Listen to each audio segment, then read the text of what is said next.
más que quiera hacer algún aporte? Porque les comento que todo lo que me acaban de decir está referido a un capítulo que se llama Mecanismo de Trabajo de Impacto, hablando de los procesos, de los movimientos que hace el efecto. Esto está un pasito antes. ¿Cómo es que se desencadena fisiológicamente desde el momento que inicia la gestación hasta la finalización de la gestación el trabajo de parto?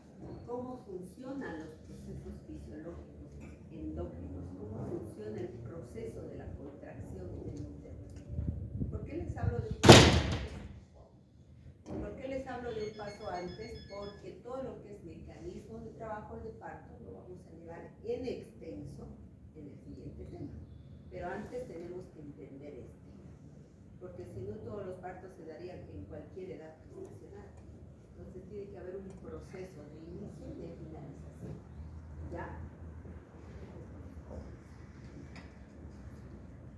Bien. Entonces, para dar inicio a nuestra clase, vamos a empezar ya. ¿Cómo es que estos procesos inician? Para empezar tenemos que empezar definiendo qué ha sido el trabajo del parto, o qué es el parto. ¿Ya?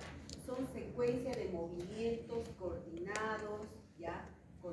Coordinados entre el feto, la contracción uterina, los cambios fisiológicos que se van a dar a nivel del cervix y del útero, para que tenga por objeto destinar a ese producto por el ingreso al canal del parto y la obtención y la expulsión de este producto en una gestación de término.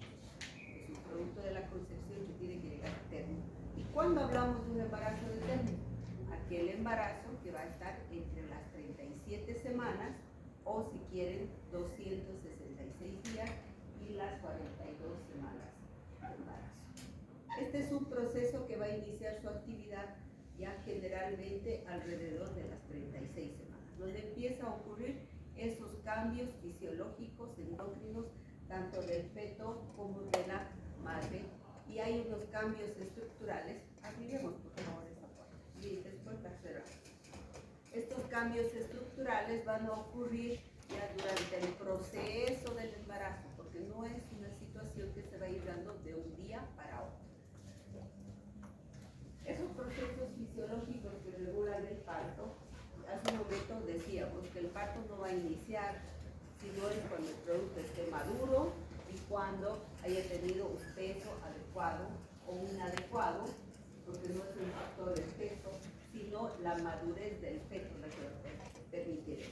Y durante el embarazo, ya, son varios factores que mantienen principalmente la inhibición de receptores, la liberación de progesterona, la intervención del feto, principalmente cuando este está inmaduro, no va a emitir señales de liberación de cortisol, va a haber un inicio del trabajo de parto cuando empiece su maduración cortical y empiece a emitir estas señales.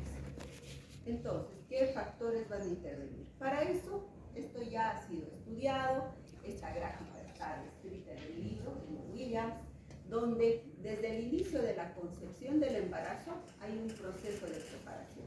La concepción, el inicio del parto, el trabajo de parto mismo, el puerperio y nuevamente la restauración de la fertilidad.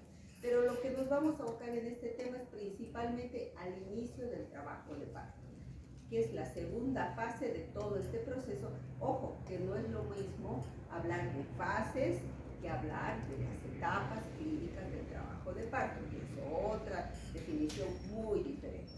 La preparación para el trabajo de parto tiene actividad tanto la madre como el feto. Tiene que haber cambios fisiológicos y cambios referidos principalmente. Cambiar de esa inactividad uterina, que como la maduración cervical, que es un componente fundamental para que haya el inicio de las contracciones uterinas.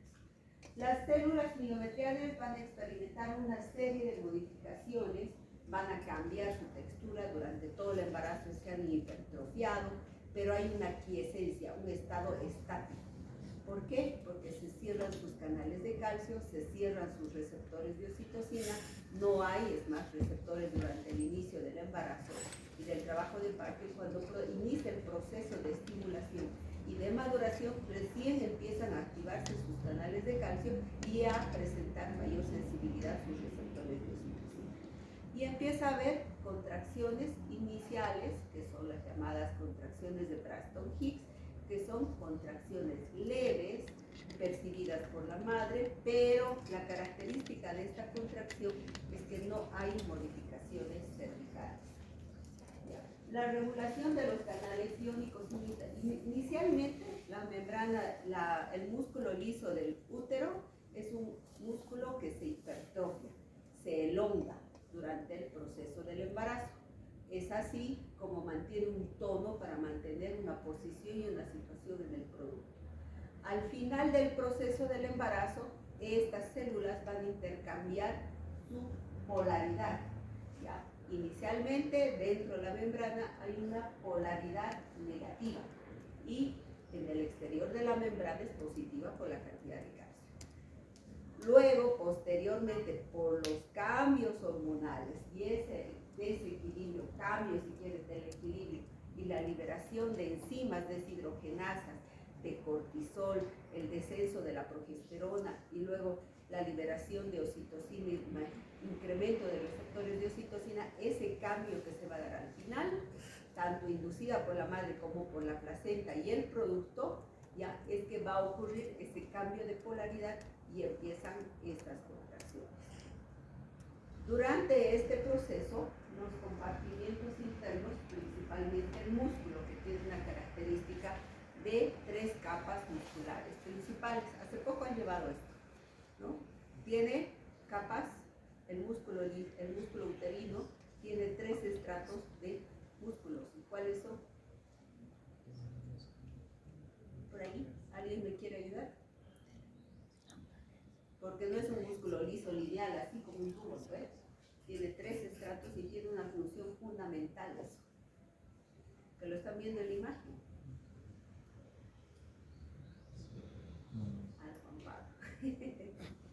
Las circulares, no, ¿cómo es? Transversales primero, luego una que es como red y las circulares.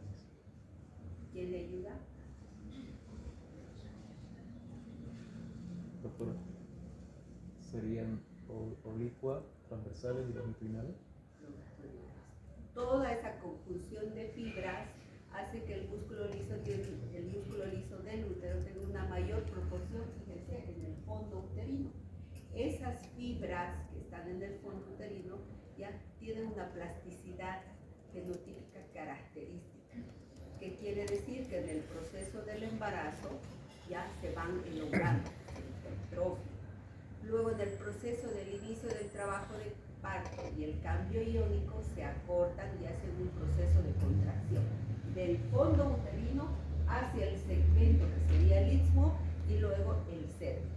La mayor proporción de plano muscular es en el fondo. A nivel del istmo, que anatómicamente es el istmo, pero en el embarazo se llama segmento, ya esa elongación hace que la proporción de fibras sea menor proporción. Y a nivel del cuello uterino casi son una mínima cantidad de fibras musculares porque lo que hay es colágeno. El cuello uterino en realidad tiene 80% de colágeno y apenas un 0,5 a 10% de fibras musculares. Por eso sufre el proceso de remodelación en el inicio del trabajo del parto. La contracción uterina se va a iniciar generalmente en los cuernos, que están ubicados a nivel de los nacimientos de las trompas uterinas. Este marcapaso que está localizado en uno de los cuernos, principalmente el dominante, el derecho, hace que la contracción inicie en el fondo y vaya descendiendo paulatinamente, así como se ve en la imagen, ¿ya? Y es de mayor intensidad, baja la intensidad, paulatinamente va descendiendo y a nivel del cuello uterino hace un efecto de flexión. Entonces es un triple gradiente descendente. Dura más la contracción en el fondo uterino y dura menos en las zonas del segmento y el cervix. Por eso, cuando ustedes controlan a la mamá que está en trabajo de parto, ¿qué es lo que hacen? Colocan la mano sobre el fondo uterino. porque es ahí donde se inicia la contracción, donde ustedes van a registrar ya cuánto dura la contracción y cuánto la relajación. En ese proceso, el cervix, que ya les había comentado, que tiene múltiples funciones: mantener al embarazo, protegerlo de las membranas, protegerlo del ascenso de infecciones, ¿ya? Y principalmente que está formado por fibras colágenas, va a generarse un proceso de remodelación al inicio del trabajo de parto. ¿Qué va a hacer? Va a cambiar, fíjense ustedes en la imagen, ya es un cambio bioquímico que provoca la contracción, va a empezar a cortarse el cuello del útero y a adelgazarse, porque esas fibras colágenas se van a ir llenando de líquido y van a ir a cambiando sus texturas, de flexiforme que son las fibras de colágeno a longitudinales. Por eso es que la mamá en el proceso de trabajo de parto y al inicio de preparto empieza a eliminar el tapón mucoso, que es lo que ustedes van a ir viendo en la paciente. Estoy eliminando poco, como si fuera líquido, días antes incluso del proceso mismo del trabajo de parto. Esta maduración cervical, que es lo que se llama, ya principalmente va a estar dado por la liberación, por las contracciones, la acción conjunta de interleucinas y otros factores de crecimiento, sobre todo de enzimas y la oxitocina. Ese proceso de liberación enzimática y de prostaglandinas va a estar dado por el intercambio de nutrientes que va a estar dado por la placenta, pero también por las membranas amnióticas, porque resulta que es ahí la fuente principal principalmente de las prostaglandina E, que es la que tiene mayor efectividad a ese nivel. Las membranas en sí, el amnios es una membrana resistente, puede soportar el peso del producto, más el líquido, más la placenta, tiene una buena tensión tanto en tamaño y persistencia, pero cuando ocurre la ruptura de membranas, aún fuera un embarazo pretérmino, empieza a liberar esta mayor cantidad ya de prostaglandinas y a inducir contracción. Entre más maduro esté el producto, me refiero a embarazos de término, 37, 38, 40 semanas, la liberación de prostaglandinas es en mayor proporción y la liberación de oxitocina también. Entonces, en embarazos pretérmino, menos de 37 semanas, el proceso de liberación también se va a dar, pero en un periodo más largo. ¿Qué quiere decir? Que embarazos más pequeños también liberan prostaglandina, pero el tiempo de latencia, de proporción de receptores y liberación va a ser mucho mayor. Una vez que ocurre la ruptura de membranas, ya sea por efecto mecánico de compresión, la contracción, o por efecto de presión de la cabeza, o una ruptura espontánea antes del inicio del trabajo de parto, ya estas prostaglandinas van a ir a actuar principalmente en proporción para iniciar la contracción.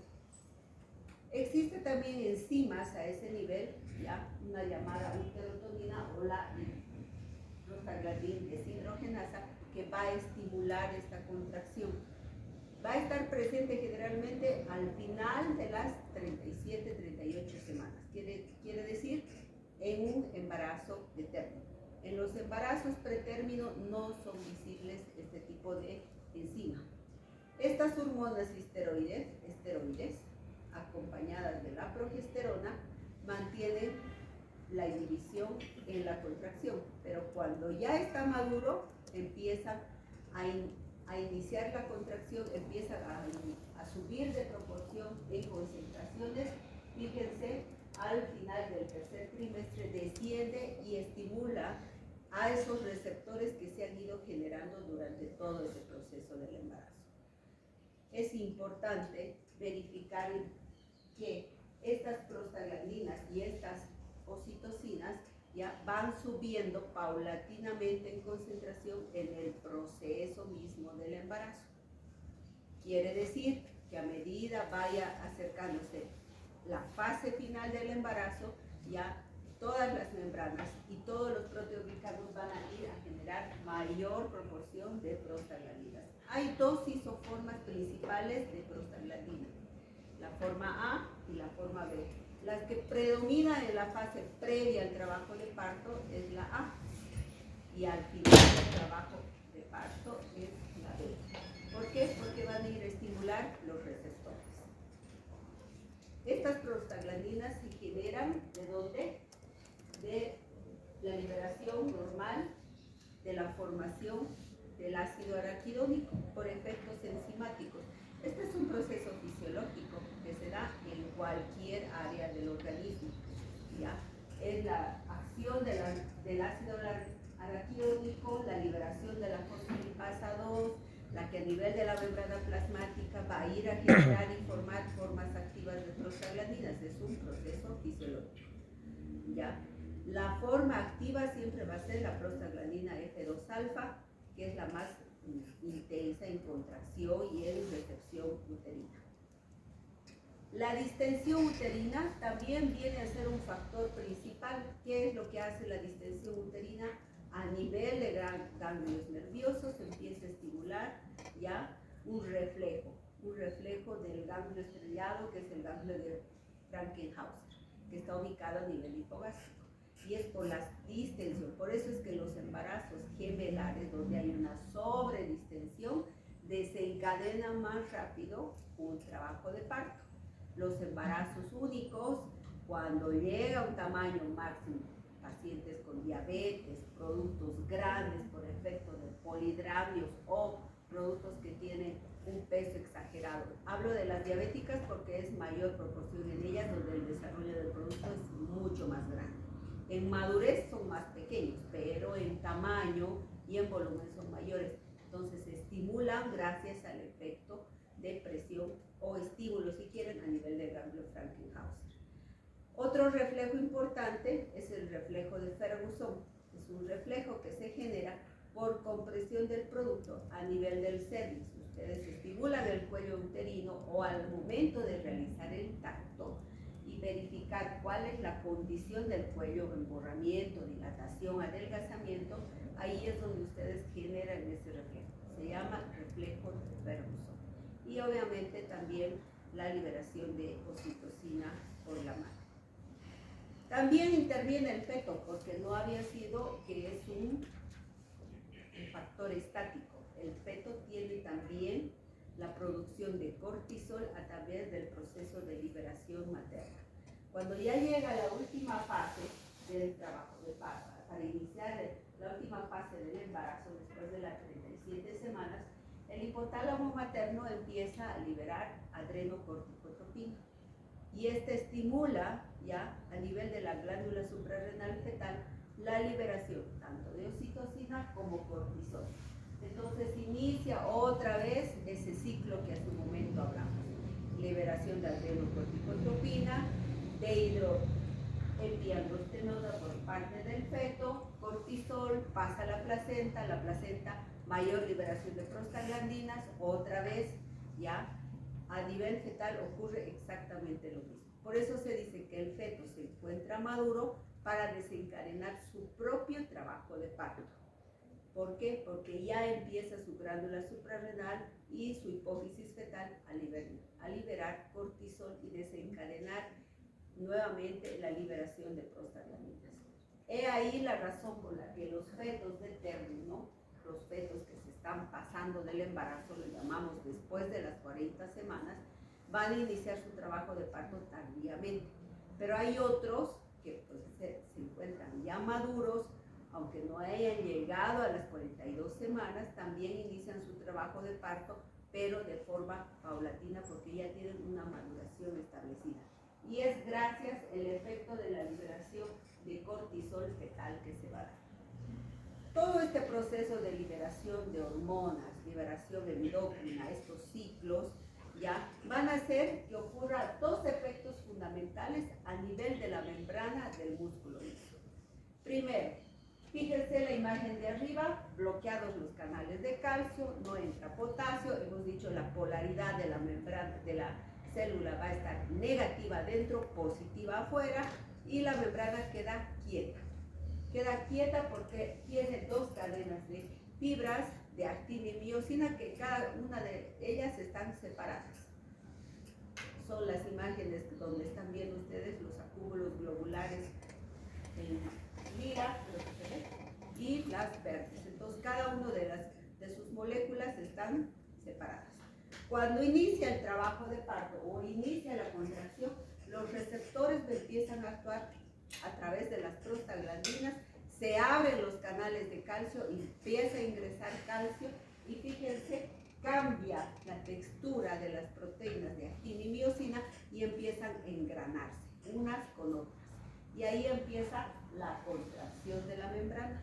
Esos cambios que se van a dar moleculares a nivel de la actina y miosina gracias al ingreso del canal de calcio, ocurre estas conexiones que se van a dar entre las fibras y las membranas, ¿ya? Estas uniones ya puntios, las llamamos nosotras, ¿ya? Esas uniones van a permitir que el calcio fluya libremente y ese calcio exige a que la célula empiece a contraerse por ese cambio o intercambio de iones que se va a dar.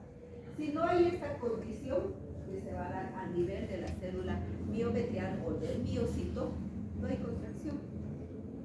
Entonces, a veces ocurre que estos canales de calcio o estas uniones son débiles, uniones o en muy poca cantidad. Ahí viene a actuar la oxitocina a través de sus receptores. ¿Y qué es lo que hacemos cuando el trabajo de parto está lento o la contracción no es la suficiente como para desencadenar el cambio o cambiar la morfología del cérvix? Lo que hacemos es inducir el trabajo de parto a través de la inyección de oxitocina. A eso le llamamos conducción. Contracciones lentas durante el trabajo de parto, la paciente con una solución se le pone oxitocina y se empieza a inducir, a mejorar la intensidad y la frecuencia de la contracción a través de generar mejores uniones, ya junctions como las llamamos, y mayor ingreso de calcio en la célula. De esa forma estimulamos una mayor contracción, una mejor remodelación del cérvix e inicio un trabajo de parto activo. Esta regulación va a cambiar obviamente los potenciales de membrana, se van a hiperpolarizar, estas uniones van a mejorar, van a ayudar a que ingrese más calcio dentro de la célula y el acoplamiento de las dos proteínas que habíamos hablado. Estas acciones se van a dar principalmente en el músculo liso gracias a la presencia directa de contracción del miocito, obviamente por receptores a través de las proteína G, que es una proteína que va a estar en casi la mayoría común en la mayoría de los receptores, pero principalmente en esta zona ya son receptores adrenérgicos, receptores que van a ser estimulados obviamente por las prostaglandinas, son receptores que también van a intervenir en el proceso de relajación, porque la contracción no es tetánica, la contracción es temporal, o sea, tiene que haber un proceso de contracción y relajación, porque de lo contrario el feto entraría en una fase de hipoxia si todo el tiempo el músculo liso estuviera contraído. Entonces el producto estaría entrando en una fase de hipoxia, ¿ya? Y tampoco puede haber una relajación total, constante, todo el embarazo relajado. ¿Por qué? Porque de lo contrario el útero se cae con el producto por el peso y el tamaño y el contenido que tiene. Entonces tiene que mantener un cierto grado de contracción para mantener un tono basal. Todo este proceso, los serie de factores que hemos descrito, tanto los factores endócrinos, miometriales, los fetales que hemos descrito y los cambios cervicales que se van a dar en ese proceso de la primera fase. En la segunda fase, que ya es la preparación misma, cuando se retira totalmente la progesterona, cuando hay inducción misma del trabajo de parto intenso, en el corte del tercer trimestre, previa al trabajo de parto, donde además hay liberación de interleucina 6, interleucina B, además incrementa las concentraciones de oxitocina, de prostaglandinas y se promueve la propagación de la contracción más intensa porque ya ha madurado la célula, va a ocasionar esto, remodelación, cambios en el miometrio y a nivel cervical. Fíjense ustedes cómo está el útero y el cuello uterino en el proceso del embarazo. En un embarazo al final o de término y en la primera etapa del trabajo de parto se va a ir formando ese segmento uterino del que hablábamos, donde anatómicamente correspondía al istmo, y en el proceso ya final del embarazo ya cambia la proporción de fibras y fisiológicamente se forma el segmento. Y el cuello del útero también, tanto el orificio interno como el externo, se remodela gracias al efecto de la contracción. Se adelgaza el cuello y empieza a acortarse el cervix. Si no ocurre ese proceso, no hay trabajo de parto y no hay parto. Cuando ya ingresa en la segunda etapa donde el trabajo de parto es activo, y vamos a hablar de un trabajo de parto activo, ya cuando las contracciones sean en intensidad, entre 3 a 5 contracciones, y estén sobrepasando alrededor de los 40 a 50 milímetros de mercurio. Cuando la segunda fase ya es un proceso de trabajo de parto activo, fíjense, el cervix se elonga totalmente porque llega a una dilatación de 10 centímetros y se ha cortado, ha llegado el proceso de borramiento, vamos a llamar, casi al 100%. No hay una diferenciación entre segmento y cervix, ¿no? Porque es un anillo que se ha convertido en un tubo. Se ve la 1, 2, 3, la cuarta imagen, ¿cierto? Entonces el cervix se ha borrado y ha dilatado gracias al efecto de la contracción. Ese anillo de retracción que hay hacia arriba en el fondo es gracias al efecto de la liberación de oxitocinas, prostaglandinas e intensidad de la contracción, las uniones Jacques que se han dado ahí y por lo tanto han hecho esa remodelación. Ese proceso de maduración cervical del que hablábamos es lo que ustedes van a describir como borramiento del cuello uterino. Primero, en la primigesta va a borrar el cuello uterino y después va a dilatar. En la multigesta, ambos procesos, borramiento y dilatación, se va a dar simultáneamente. ¿Qué quiere decir eso? En el proceso de la primera fase, ya para remodelar o para ablandar y borrar el cuello, va a haber un cambio, fíjense ustedes, en la uniformidad de los proteoglicanos y de la colágena que tiene el cervix. Se va a hidratar el cuello y empieza a eliminarse mayor cantidad de moco cervical. Empieza a haber cambios en la longitud, en el tamaño y en la misma posición del cuello. Ustedes cuando hagan la valoración de esa paciente en trabajo de parto, el cervix que se encontraba ubicado a nivel de fondo de saco posterior va a ir cambiando paulatinamente hasta hacerse anterior y va a ir acortando de 3 a 4 centímetros, que tiene un tamaño fisiológico anatómico, a casi menos de medio centímetro. Ese es el proceso de borramiento, va adelgazando.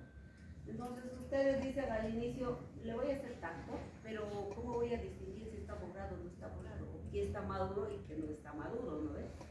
Entonces se ha utilizado, fíjense ustedes en la imagen lateral, donde la consistencia del cuello del útero, que se ve como puntiforme y dura, similar a un cartílago, en el proceso de ablandamiento o de reblandecimiento, va a empezar a tener una textura más blanda, similar a la del labio, a diferencia de una textura más dura como es la del cartílago. Y ahí hace referencia, por ejemplo, más duro como la punta de la nariz o de la oreja, más blando como la textura de los labios. A eso hablamos del cuello que está madurando o está reblandecido.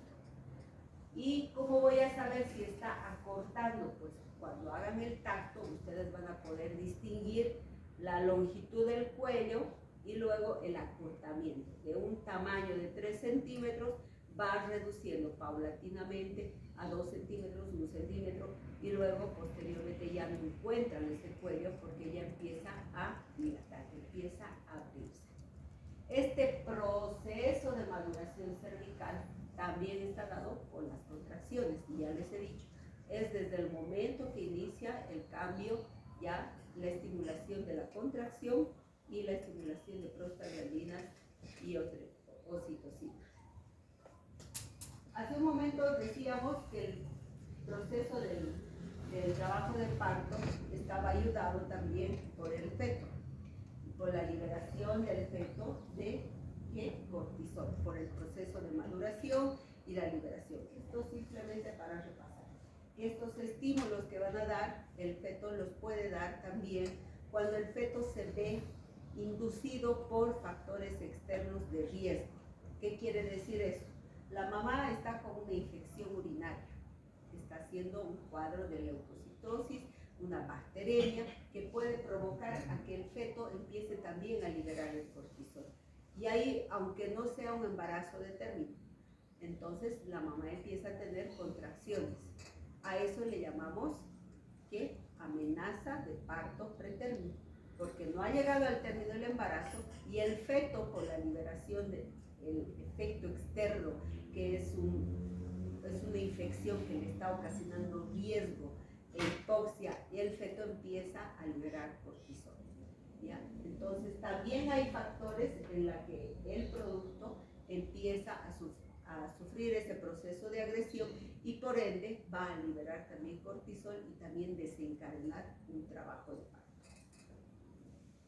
La contracción y este mecanismo de característica que tiene la membrana es bien importante. La membrana, el músculo liso y las fibras musculares lisas, estas 4 características de elasticidad, irritabilidad, retractibilidad y contractibilidad es bien importante para entender lo que sigue más adelante. El triple gradiente descendente, que ya lo he explicado, ya que no es nada más que el inicio de la contracción desde un marcapaso, el descenso de la contracción y obviamente el descenso de la intensidad desde el fondo uterino hacia el cervix. Cada una de estas características han sido registradas ya y estudiadas a través de un registro fisiológico que se llama cardiotocografía. Entonces, en ese registro nosotros vamos a poder ver que la contracción uterina había tenido un tono basal, ya, que está alrededor de los 12 milímetros de mercurio, que está ya 8 a 12 milímetros de mercurio, que tiene una intensidad, que quiere decir cuántos milímetros de mercurio suma esa contracción mediante una onda que está graficada ahí desde el tono basal hasta la meseta, y luego hay un proceso de relajación. Y entre una contracción y otra contracción hay un proceso de, si quieren ustedes, de descanso. Ya les he dicho, al inicio del trabajo de parto, el útero no se puede mantener con una contracción constante. Tiene que haber fases de relajación que permitan la oxigenación, la llegada de oxígeno al producto y no un proceso de hipoxia y sufrimiento. La frecuencia de la contracción, que en los 10 minutos vamos a contabilizar cuántas contracciones tiene, cuánto tiempo tiene de duración cada contracción. Cuando a ustedes les toque hacer el monitoreo de una paciente en trabajo de parto, lo hacen con la mano en el fondo uterino y ustedes contabilizando en 10 minutos cuántas contracciones tienen. Van a percibir desde el momento del inicio de la contracción cuántos segundos tiene de duración y el momento del descenso de la contracción. Esa contracción va a ser perceptible a la palpación materna cuando tenga una intensidad que va a ir alrededor de los 15 a 20 milímetros de mercurio. Contracciones más suaves, contracciones más lentas, no va a ser perceptible, pero sí alrededor de los 15 milímetros de mercurio. Y ustedes van a poder contabilizar cuánto dura el inicio de la contracción, el descenso y el tiempo de relajación. ¿Por qué? Porque ustedes van a registrar en el partograma número de contracciones, intensidad de las contracciones y duración de las contracciones. ¿Qué es el partograma? Un registro de evolución del trabajo de parto. Entonces, para eso es que ustedes hacen la palpación en el fondo y hacen la contabilización. Entonces, cuando su paciente vaya a emergencia para valorar si está o no está en trabajo de parto activo, ustedes tendrán que verificar justamente esto, la contracción, desde el momento, cuántas contracciones tiene, cuánto de borramiento está el cuello del útero, cuánto de dilatación, el descenso de la presentación también. Muchas veces, cuando son las primeras veces que ustedes están valorando, las pacientes van a ir a internarse en fase de preparto, que quiere decir contracciones que son muy aisladas, que no han cambiado, no han logrado una remodelación cervical masiva, todavía no adecuada, están con menos de 3 centímetros de dilatación, entonces es una fase de preparto. Esa fase de preparto en una primigesta puede durar 3 días, puede durar una semana. En las pacientes que son multíparas o multigestas, esa fase de preparto es más cortita. Por eso es que nosotros verificamos la actividad uterina haciendo un conteo entre la intensidad de la contracción uterina, ¿ya?, y el número de contracciones que podemos contabilizar. Y la unidad de medida son las unidades Montevideo. Cuando nosotros hablamos de fase activa de trabajo de parto, ya justamente la vamos a ver cuando ya esté más de 4 centímetros, 4 o más de 4 de dilatación, con contracciones uterinas que van a ser de 3 a 5 en 10 minutos, con una intensidad que va a ir mayor, con una duración mayor a 40 segundos y una intensidad que va a estar alrededor de 40 a 50 milímetros de mercurio. Y para eso ya se han estudiado y se han graficado todo ese proceso del trabajo de parto, donde el corte de antes de 4 centímetros ya habla de una fase latente del trabajo de parto, como hace un momento decíamos, las primigestas o las primíparas que van a tener su primer bebé, esa fase puede ser muy variable, puede durar 2-3 días, y en una paciente multípara puede ser más corta, de 12 a 24 horas o menos. Y la fase activa del trabajo de parto, donde la curva que está descrita va a tener una fase de aceleración, una fase de aceleración máxima y una fase de desaceleración. Esta curva que ustedes están viendo está en relación a la proporción y la intensidad de las contracciones y el proceso de dilatación que se va a ir dando en cada una de las fases. Normalmente en la primigesta la dilatación en una fase activa va a ir alrededor de 1 a 2 centímetros, de 1 a 1.5 centímetros. Y en la multípara puede ir de 1 a 2 centímetros. Algunos casos, cuando hablamos de parto intertestivo, ya puede ir hasta 5 centímetros por hora, o sea, puede ser rapidísimo. Entonces, hay que considerar todo ese proceso dependiendo del tipo de paciente que tenemos. Por eso dicen, no, empezó mis contracciones en mi casa a mediodía y cuando llegué al hospital ya estaban haciendo un guau, ¿no? Es más o menos, hablamos de un parto intertestivo. Pero habitualmente estas fases activas se pueden acortar en tiempo, ya, sobre todo en las pacientes que son digestas. Este proceso de etapas de trabajo de parto activo, donde la primera etapa va a ser desde el inicio de las contracciones hasta la dilatación completa. La segunda etapa, que era la dilatación completa hasta la expulsión del producto. Y la tercera, donde hablamos de la expulsión de la placenta, ya, o la fase de puerperio, no es lo mismo que las fases que habíamos visto al inicio de la fisiología de la contracción, ¿ya? Eso tiene que quedar bien claro porque confunden mucho. Estamos hablando de fases de trabajo de parto activo. Y esas fases de trabajo de parto activo, cuando hablamos de dilatación, el proceso del producto es aquí donde va a sufrir múltiples cambios de evolución de la presentación para adecuarse al canal del parto.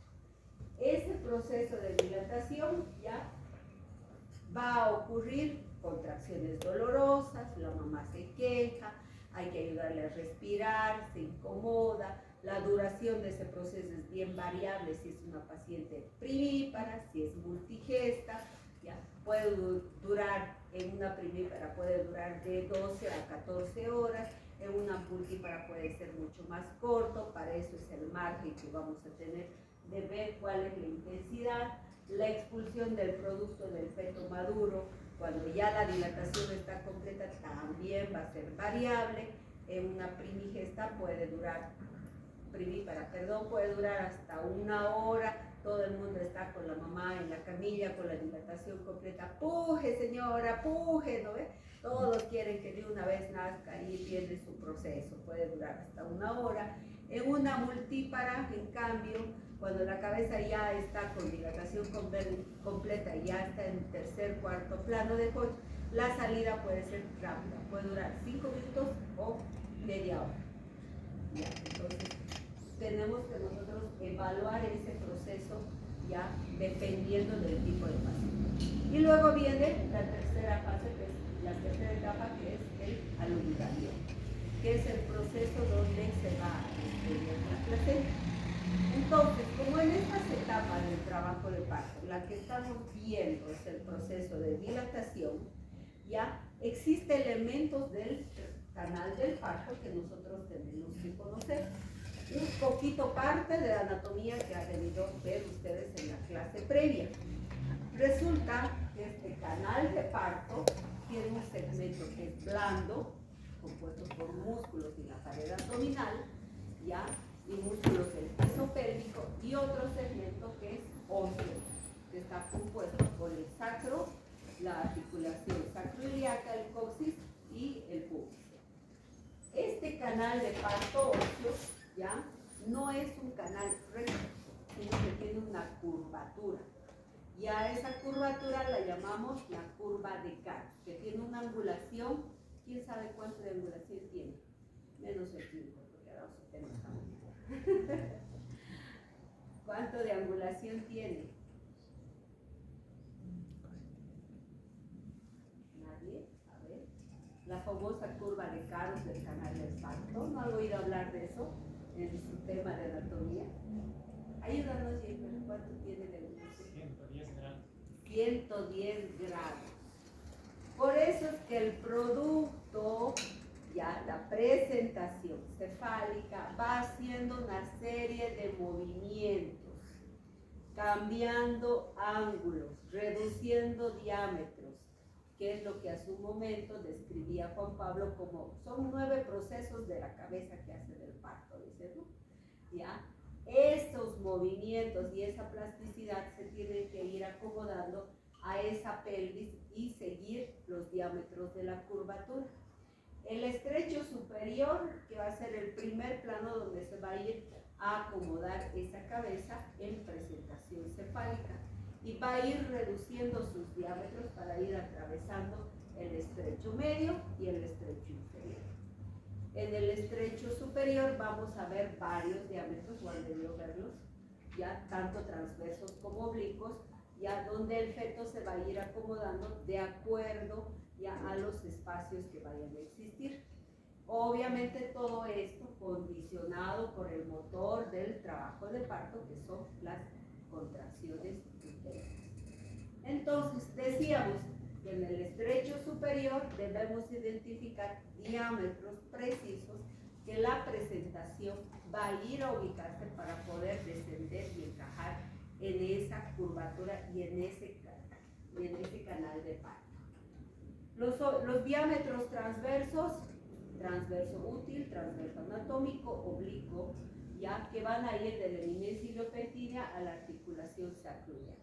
¿Por qué hago referencia a esto? Porque la presentación va a ir a ubicarse principalmente en el diámetro oblicuo izquierdo.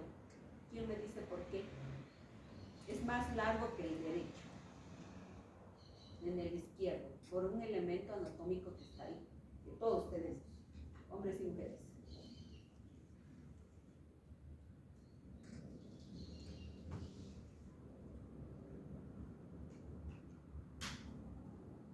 ¿Nadie? El sigmoide. sigmoides. Por eso es que ese segmento o ese diámetro es de 0,5 a 1 centímetro más ancho y es ahí donde se ubica la presentación. Por eso hablamos de presentación de vértice, occipito, ilíaca, izquierda anterior, porque está en relación a ese estrecho y la misma presentación. Y en este mismo estrecho vamos a ver 3 conjugados fundamentales. ¿Por qué tenemos que saber esto?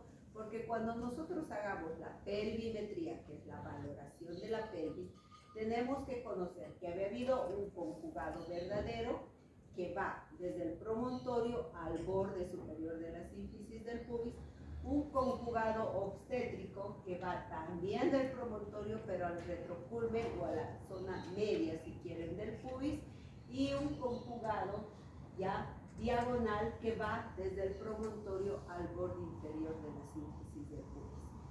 Y además en este estrecho y también los estrechos, el estrecho medio y el inferior, van a estar ubicados 2 ligamentos importantes en conjunción con las espinas ciáticas. ¿Ya? Fíjense ustedes el ligamento sacroespinoso, ¿ya? Porque van a ser punto de referencia de los planos de Hodge. ¿Ya? Ahorita vamos a describir cuáles son esos planos. Resulta que la cabeza fetal, así como lo están viendo ustedes, también tiene diámetros. ¿Ya? El biparietal y el bitemporal, que son diámetros de 9.5 a 8, son cortos. Pero el que nos interesa conocer es el suboccipito bregmático, que es 9.5 centímetros. Y resulta que este diámetro se acorta aún más cuando el producto hace este movimiento que se llama movimiento de flexión. Cuando apoya el mentón en relación al esternón, entonces va a ir a reducir ese su diámetro para poder ingresar en ese estrecho que habíamos descrito, en el estrecho superior. Todos los productos pueden estar en presentación cefálica, fíjense, pero tiene que existir la condición necesaria de que este producto tiene que estar flexionado, ¿ya?, para reducir su diámetro y presentar la fontanela posterior al estrecho superior.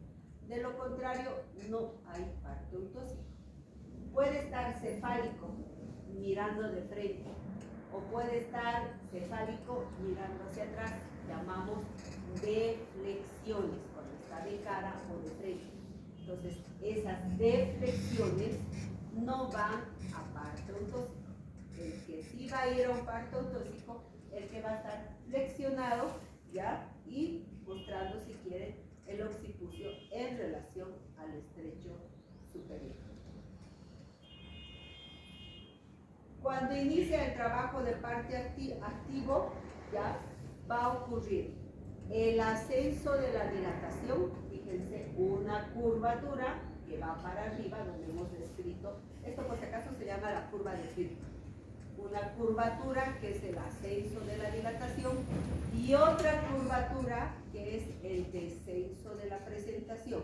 Entonces, estas dos curvas se cruzan. ¿Por qué? Porque tienen que ser paulatinas, tiene que aumentar la dilatación y el producto tiene que descender. Hace un momento decíamos cómo va a descender el producto a través de los planos de Hodge. Resulta que el primer plano está descrito entre el promontorio y el borde superior de la sínfisis del pubis. El segundo plano va a estar entre la unión de la segunda vértebra sacra al borde inferior de la sínfisis del pubis. El tercer plano a la altura de las espinas ciáticas. Y el cuarto plano es tangencial al coxis, que es el plano ya de salida del producto. Cuando ustedes hagan la pelvimetría y valoren esos diámetros que hemos hablado, también tienen que hacer referencia a la altura de la presentación, en qué plano está descrito. ¿Por qué? Porque en su partograma ustedes tienen que registrar la dilatación y el descenso de la presentación. ¿Ya? Estamos hablando de fase activa de trabajo de parto, no estamos hablando de la fase latente.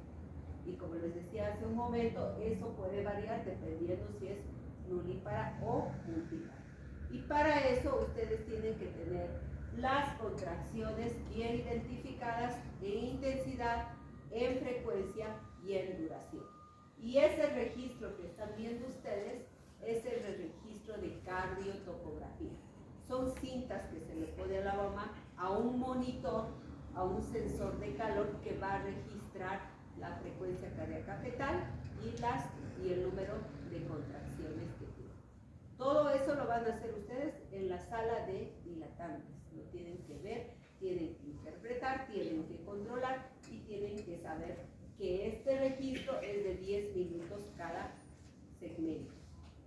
Entonces, ya cuando va a ocurrir la expulsión del producto y atraviesa esa curvatura, que es la curva de Caros que hemos descrito, el producto va a sufrir moldeamiento del cráneo y una serie de movimientos mecánicos, donde los tres ejes principales de estos movimientos se llaman encajamiento, descenso y desprendimiento, que son los movimientos cardinales de un trabajo de parto activo, ¿ya? O mecanismo de trabajo de parto.